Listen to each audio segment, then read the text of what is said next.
And welcome back. Stellantis. More cock-ups, one behind the other. The ex-CEO Travaris has written a book and he said creating this new group is an absolute failure. It says it now since he left it. And he seems to have it got with the French workers or stellantis in France, saying they're not doing enough for Asia, for the markets of Asia.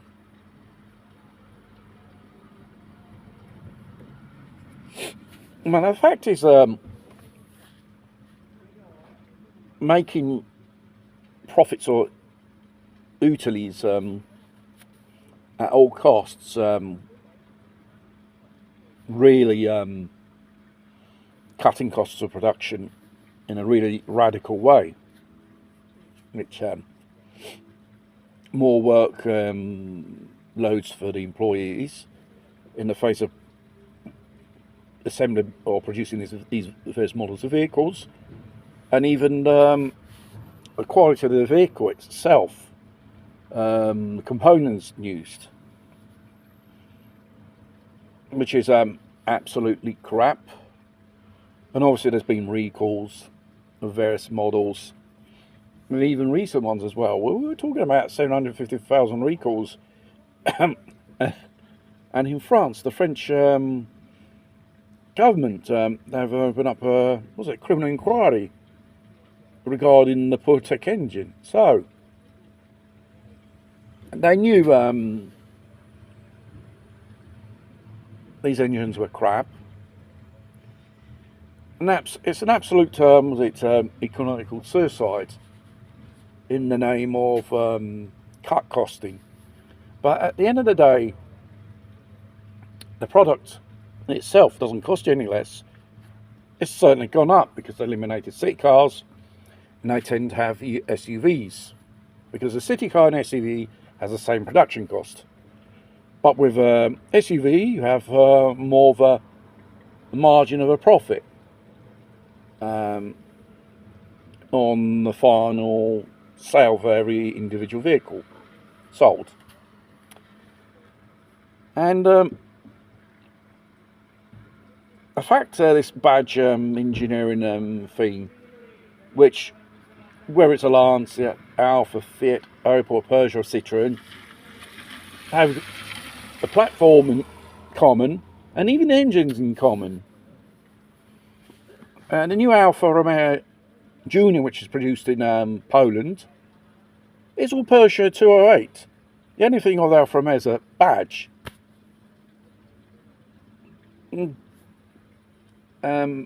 Selling off of Eco, the trucking division of the Fiat, as well as the military production as well of the military jeeps,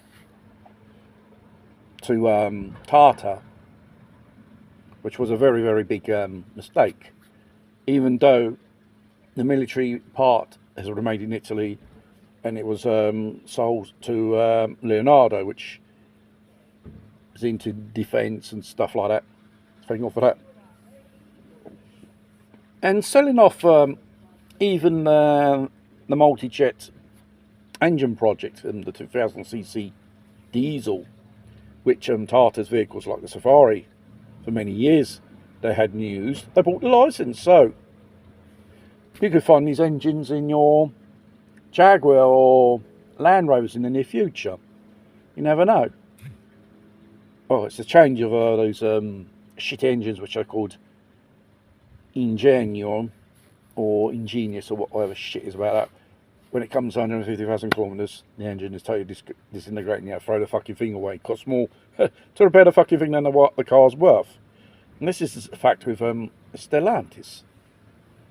And the fact they're going to do Chinese Opel and the Giulia, the platform of Leap Motors, they're thinking of doing the same thing, using a platform and the Chinese selling car technology to build it, probably in Europe or at Milano. And it's no more a Fiat or Alfa or Lancia product or whatever brands you have under the same management. You're just making shit and more shit than that. And this will only cost jobs, because the reputation of the brands will be tarnished, and no one will buy no more vehicles of this brand. Even though Stellantis has launched, we have launched a new Hurricane engine.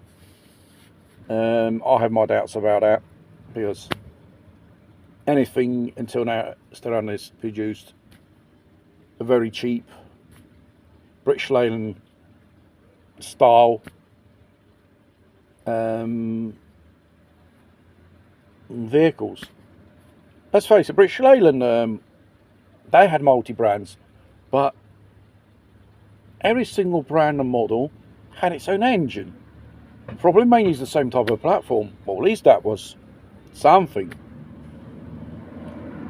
It would have been more better each brand maintained its own type of engine technology, not to use this Peugeot and Citroen engines as a common